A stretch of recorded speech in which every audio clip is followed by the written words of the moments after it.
Hi, now I'm going to make a figure 8 bow and twisted trim. The materials needed are as follows. This is the ribbons, scissor, tape measure, and double-sided tape. The measurement of these ribbons are as follows. 10 inches, 14 inches, and 18 inches. And for the tail, this is 7 inches each.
Now I'm going to make a Rosette Ribbon.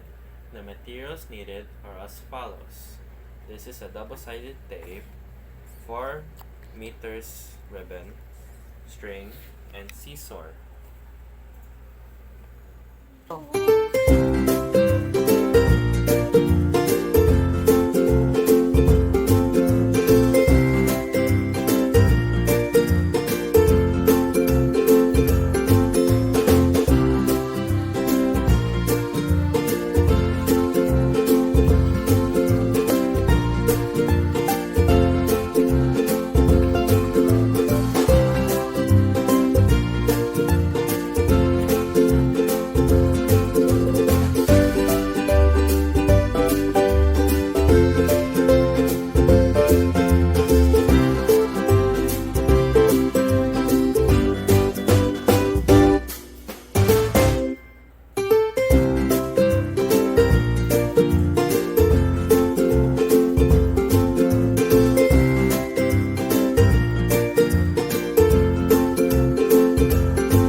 I'm going to make a flat loop bow and spring bow. Materials needed are as follows. This is a double-sided tape, scissors, and ribbons. And the measurement of the ribbons are as follows. 5, 10, 14, 18, 22. I'm going to